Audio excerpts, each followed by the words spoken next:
마태복음 11장 28절부터 봅니다. 28절부터 30절 말씀까지 같이 한 목소리로 합독하도록 하겠습니다. 같이 읽습니다. 시작. 수고하고 무거운 짐진 자들아 다 내게로 오라. 내가 너희를 쉬게 하리라. 나는 마음이 온유하고 겸손하니 나의 멍에를 메고 내게 배우라. 그리하면 너희 마음이 쉼을 얻으리니 이는 내 멍에는 쉽고 내 짐은 가벼움이라 하시니라. 아멘. 며칠 전에 식당에 갔었는데 거기 일하시는 분께서 목사님 휴가 안 가세요? 이렇게 말하는 거예요. 그런 말이 떨어지기가 무섭게 여기저기서 휴가에 대한 이야기들을 서로 나누는 것을 들었습니다. 어떤 분은 뭐 어디로 가신다, 남해로 가신다, 어떤 분은 제주도 가신다, 또 어떤 분은 휴가를 이번에는 안 가겠다 하는 그런 얘기도 들었습니다. 휴포족이라고 하죠. 휴포족. 올해는 좀 특별한 것 같아요. 항공료, 뭐 숙박료, 또 우크라이나 전쟁 뭐 이런 것들을 통해서 인플레이션이 너무 이렇게 심하게 되니까 감당할 수 없어서 휴가비를, 그래서 휴가를 포기하는 그런 휴포족이라는 말도 새롭게 생긴 것 같습니다. 그런데 엄밀하게 말하면 이 휴포족이라는 말은 우리 삶에 어울리지 않는 것 같아요. 왜냐하면 그 이유가 있습니다. 휴가를 꼭 어떤 장소를 옮기고 또 놀아야 하고 비행기 타야 하고 뭐 이런 면에서 본다면 휴포족이란 말이 생길 수도 있겠습니다만, 휴가의 의미를 쉼을 얻고 회복하고 또 재충전의 시간을 갖는다라는 그런 의미로 이렇게 생각할 때에는 꼭 어딜 가지 않아도 또 맛있는 거 먹지 않아도 그 본 뜻에 합당한 그런 휴가를 얼마든지 즐길 수 있기 때문에 그렇습니다. 그래서 휴가를 세 가지 R로 이렇게 표현한 분도 계세요. 기독교 문화학자 라이킨이라는 교수가 이런 얘기를 했었는데, 이분이 휴가의 의미를 이렇게 세 가지로 표현했어요. 이 적절하게 표현했다고 생각되어서 여러분에게 좀 소개를 시켜드리려고 합니다. 첫 번째로는 리플렉션이라는 거죠. 그러니까 마치 거울에 자신을 이렇게 들여다보듯이 그렇게 자기 자신을 되돌아보고 또 반성할 것이 있으면 반성하고 그렇게 그런 의미, 그런 시간을 갖는 것, 리플렉션의 시간을 갖는 것, 과거를 되돌아보고 회개할 것이 있으면 회개하고 하나님께 그렇게 새롭게 나아가는 그러한 일들, 이런 것들이 이 휴가의 뜻에 담겨 있다, 이렇게 말을 합니다. 두 번째로 이분이 말씀하시는 것은 리프레시먼트라고 말을 합니다. 새롭게 하고 원기를 회복하고 기분을 상쾌하게 하고 하는 것이죠. 그래서 새 힘을 공급받는 그런 의미를 갖는다는 것이에요. 그런데 여기에서 우리가 살펴볼 것이 우리가 어떻게 새 힘을 공급받을 수 있을까 하는 거예요. 출애굽기 14장에 보시면 출애굽한 그 이스라엘 백성들을 다시 잡으려고 뒤쫓아왔던 그런 애굽 군병들이 있습니다. 이 군병들이 정말 이스라엘 백성들을 다시 잡으려고 하다가 하나님의 도우심 가운데 바다에 수장이 되잖아요. 이 사건을 목격한 이스라엘 백성들이 어떻게 했어요? 우리의 힘은, 우리를 지키시는 힘은, 우리의 힘은 어디서부터 나오나? 하나님으로부터 나오는구나. 이것을 깨닫게 된 것이죠. 그래서 모세와 이스라엘 백성들이 출애굽기 15장 2절에 이런 찬양을 합니다. 여호와는 나의 힘입니다. 여호와는 나의 노래입니다. 그는 나의 하나님이십니다. 이런 찬양을 하거든요. 사랑하는 여러분, 여러분의 삶 가운데서 진정한 힘이 여호와로부터 나오심을 믿으시고 그렇게 고백하셔서 늘 여호와로부터 오는 그런 힘을 공급받으시는 여러분과 저 되어지기를 주님의 이름으로 축복합니다. 아멘.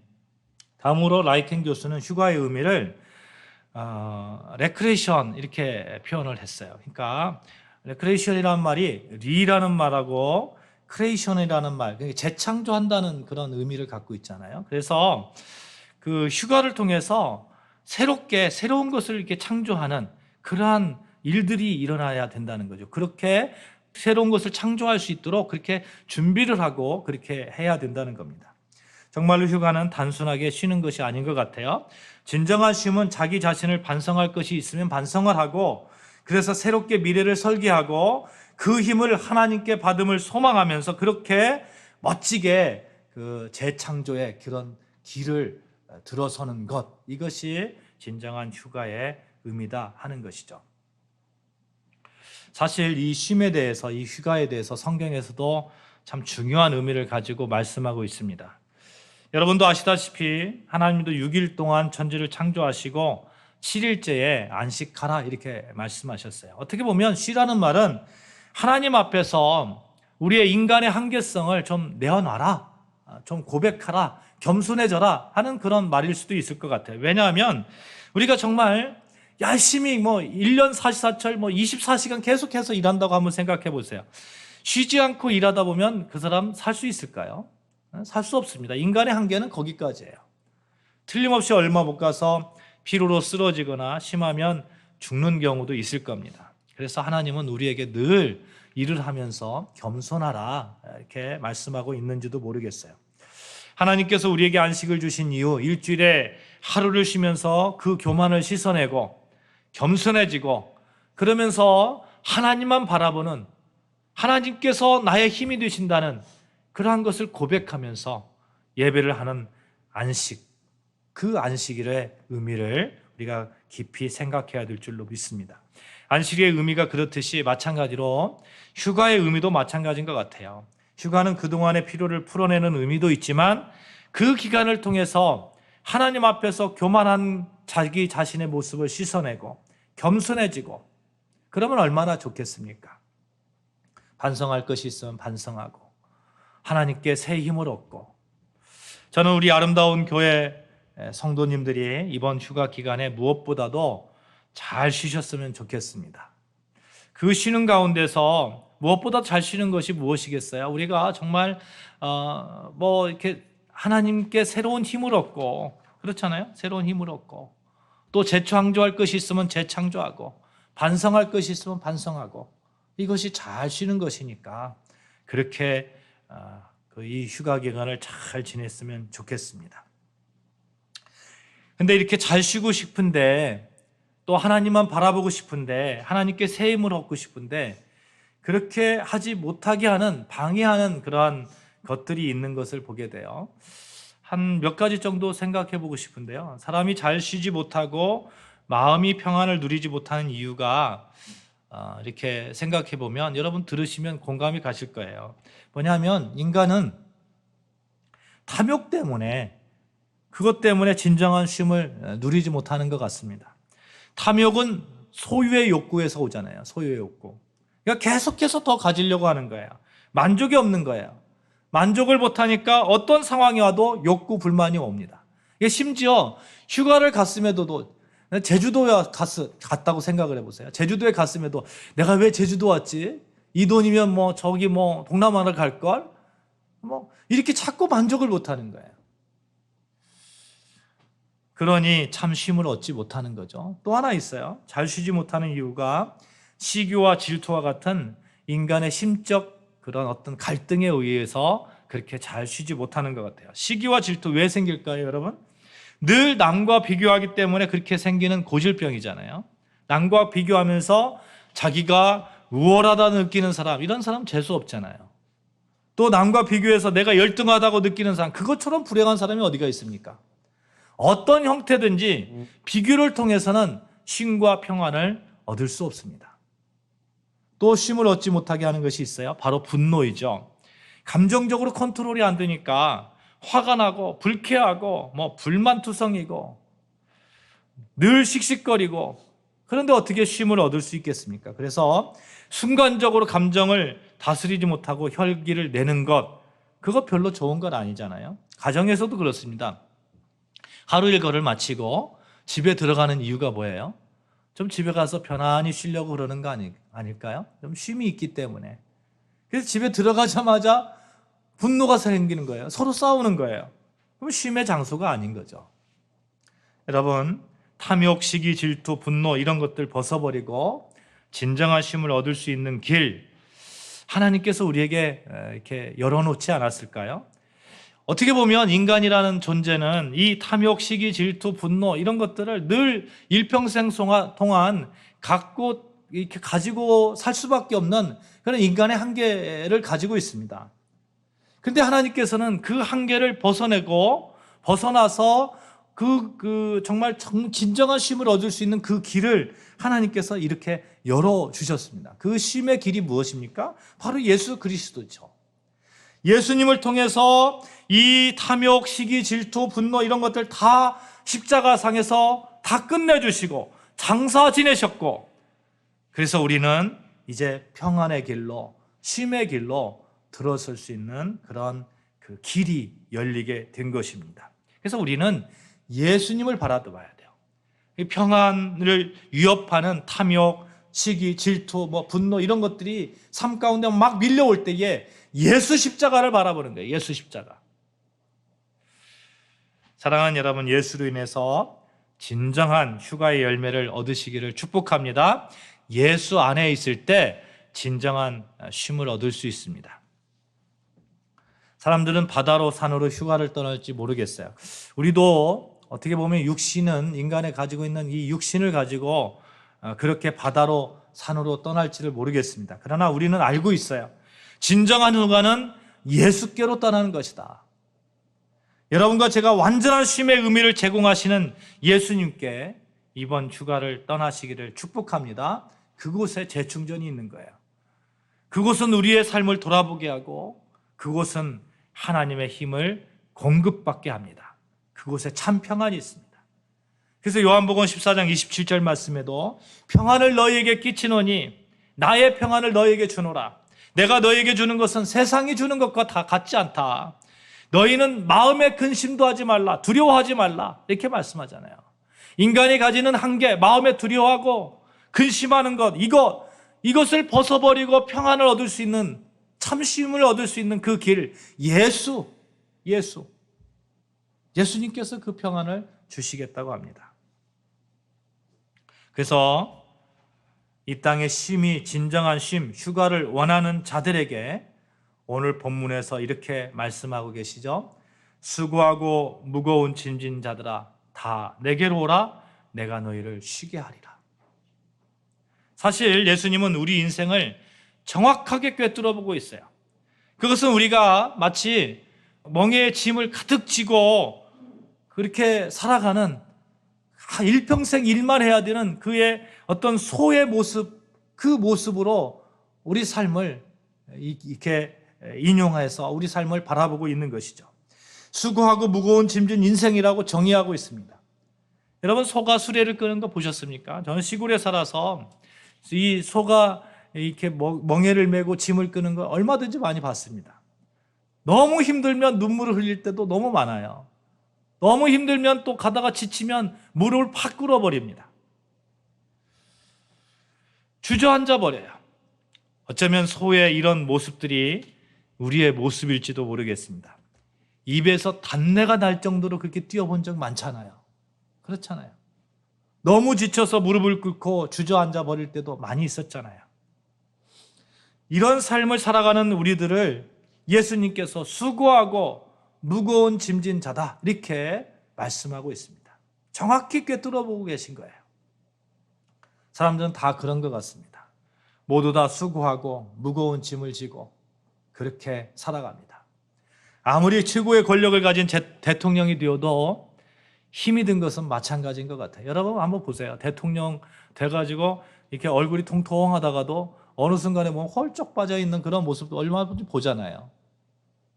여러분 솔로몬 아시죠? 솔로몬. 성경에서 최고의 부와 권력을 가진 사람 하면 솔로몬입니다. 남부러울 것 없고 그렇게 잘 먹고 잘 살았던 사람처럼 느껴집니다. 아버지 잘 만나서 이스라엘 왕이 되고 또 초창기 왕이 되었을 때 하나님의 마음에 들어서 온갖 축복을 다 받았잖아요. 이 팔자 좋은 솔로몬이 전도서 2장 23절에 이렇게 인생을 표현하고 있습니다. 일평생 근심하며 수고하는 것이 슬픔뿐이라 그 마음이 밤에도 쉬지 못하는구나. 솔로몬이 뭐라고 얘기해요? 수고하고 슬픔뿐이라는 것. 그게 인생이라는 거예요. 그 마음이 밤에도 쉬지 못한다는 거예요. 인생에 여러 가지 짐이 있죠. 육체적으로 병들고 또 피로에 지친 그런 짐도 있습니다. 정신적으로 스트레스도 있을 것이고 영적으로 죄 문제도 있습니다. 이런 수고로운 인생길에 참 안식과 정말 쉼이 필요한 것이죠. 예수님께서 우리 인생을 그렇게 정확하게 꿰뚫어 보시고 이 쉼을 얻을 수 있는 길을 가르쳐 주시는데 그 길이 무엇이냐? 예수님께서 이렇게 말씀하십니다. 따라해 보십시다. 내게로 오라. 시작. 내게로 오라. 먼저는 예수님 당신에게 오라고 말씀하고 있어요. 첫 번째 조건이 되는 거예요. 수고하고 무거운 짐진 자들아 다 내게로 오라. 인생들이여 다 내게로 오라. 인간들이여 다 내게로 오라. 예수님께서 말씀하고 있는 거죠. 여기에서 수고라는 단어는 여러분 기억하실지 모르겠습니다만 창세기에 처음 나오는 단어입니다. 창세기 3장에 보면 인간이 죄를 범했을 때 인간에게 내린 벌이 이 수고라는 그런 벌이에요. 하와에게 내린 징계가 수고하여 자식을 낳는다고 말씀하십니다. 아담에게 내린 벌이 죽을 때까지 이마에 수고의 땀을 흘려야 되는 그런 노동이 있다고 말하고 있어요. 이 수고라는 단어를 찾아보니까 이런 뜻이 있더라고요. 상처, 고통, 아픔, 일을 하느라고 힘을 들이고 애쓰는 것. 인생이 뭐 남자든 여자든 할 것 없이 상처가 있고 고통이 있고 아픔이 있다는 거예요. 살려고 애를 써야 된다는 거예요. 그래서 노동은 근본적으로 고통이 있고 힘을 들여서 애써야 되고 어떤 때는 아픔이 따르기도 합니다. 산다는 것 자체는 아픔이고 상처이고 고통이고 애씀입니다. 이러한 고통, 아픔, 수고, 이 수고를 벗어날 수 있는, 쉼을 얻을 수 있는 그 길, 예수님께 가면 된다는 거예요. 예수님께서 당신에게 오라는 거예요. 사랑하는 여러분, 이 예수님의 품 안에서 이번 휴가를 참 평안 가운데 지내시기를 주님의 이름으로 축복합니다. 아멘. 이렇게 예수님께 간 자에게 예수님은 일평생 쉼을 얻을 수 있는 방법을 제시합니다. 또 한번 따라해 봅시다. 주님의 멍에를 베라. 시작. 주님의 멍에를 베라. 예수님께서 이렇게 말씀하세요. 29절 말씀에 나의 멍에를 베라. 그러면 너의 마음이 쉼을 얻으리라. 이렇게 말씀합니다. 여러분, 누구나 할 것 없이 인생은 각자의 멍에를 지고 있어요.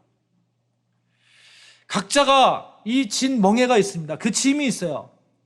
그런데 예수님의 멍에로 바꾸라는 거예요. 바꾸라는 거예요.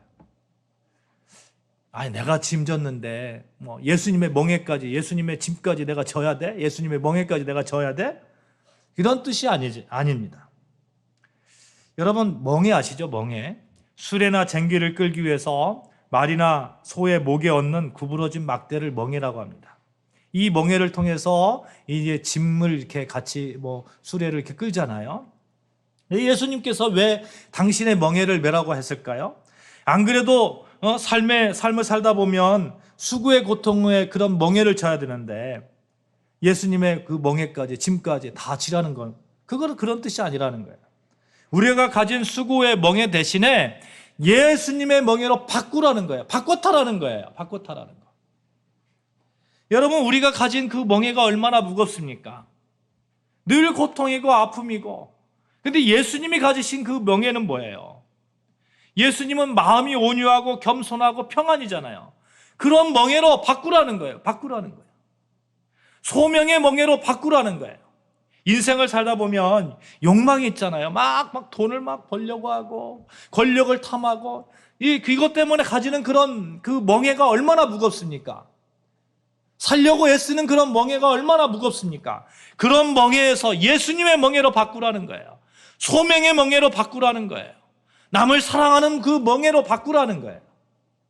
평화의 멍에로 바꾸라는 거예요. 예수님께서 그렇게 말씀하십니다. 나의 멍에를 메라. 평안의 멍에를 메라. 소명의 멍에를 베라. 사랑의 멍에를 매라. 그러니까 자동차로 말하면 이 페라리급으로, 벤츠급으로 이렇게 바꿔 타는 거잖아요.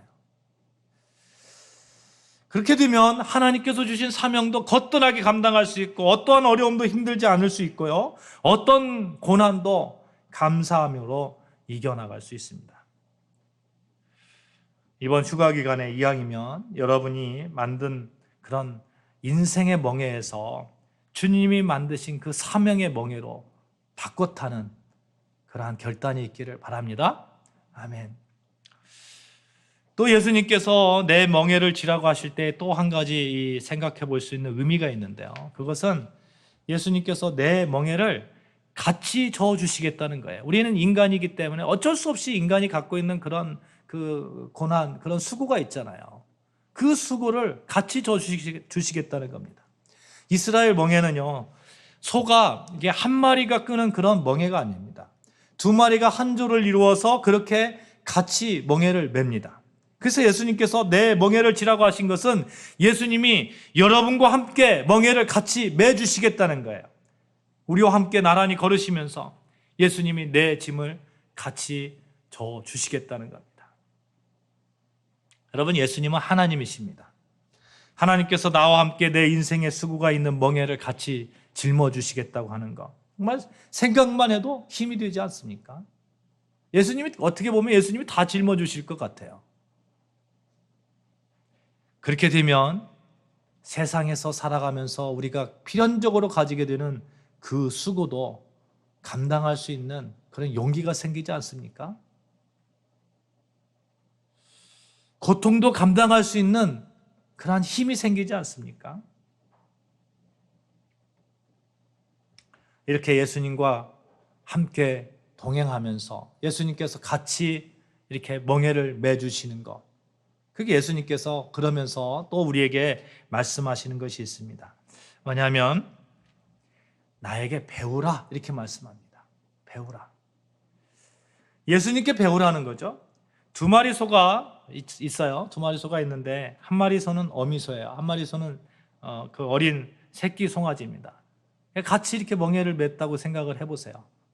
그러면 어린 송아지가 어미소가 어떻게 멍에를 메고 잘 이렇게 짐을 끄는지 배울 거 아닙니까? 마찬가지죠. 예수님의 멍에를 짊어지고 예수님께서 함께 멍에를 짊어져 주시는 그 순간 우리는 예수님께 배우는 거예요. 예수님께. 그래서 오늘 본문 29절 30절 말씀 같이 읽겠습니다. 같이 읽습니다. 시작. 나의 멍에를 메고 내게 배우라. 그러면 너희 마음이 쉼을 얻으리니 이는 내 멍에는 쉽고 가벼움이라. 나의 멍에를 메고 내게 배우라는 거야. 내게 배우라. 그러면 너희 마음이 쉼을 얻으리라. 진정한 쉼을 얻으리라는 거야. 예수님께 배우라는 것, 예수님의 생활 방식, 예수님의 인품, 예수님의 믿음, 이런 거 배우라는 거 아니겠어요? 사랑하는 여러분, 예수님께 나아가서 예수님을 배우시기를 바랍니다. 아멘. 이제 우리는 인생의 무거운 멍에를 벗어버리고 예수님의 멍에로 짊어지고 있습니다. 그 멍에는 쉽고 가볍습니다. 예수님께 나아가서 쉽고 가벼운 예수님의 멍에를 짊어지고 가는 여러분과 저, 정말 당당하게 세상 속에서 살아갈 수 있고 그렇게 진정한 평화의 쉼을 얻을 수 있습니다. 아무쪼록 이번 휴가 기간에 예수님께 정말 진정으로 나아가서 예수님이 주시는 그 힘을 얻고 또 예수님께 온전히 그런 배워서 인생을 멋지고 아름답게 살아가는 여러분과 저 되어지기를 주님의 이름으로 축복합니다. 아멘. 진정한 휴가는 예수 안에 있습니다. 예수님만이 참 쉼을 제공합니다. 우리 같이 이렇게 고백해 봅시다. 진정한 휴가는 예수 안에 있습니다. 시작. 진정한 휴가는 예수 안에 있습니다. 예수님 안에서 승리하시는 여러분과 저 되어지기를 주님의 이름으로 축복합니다. 기도하시겠습니다. 하나님 아버지,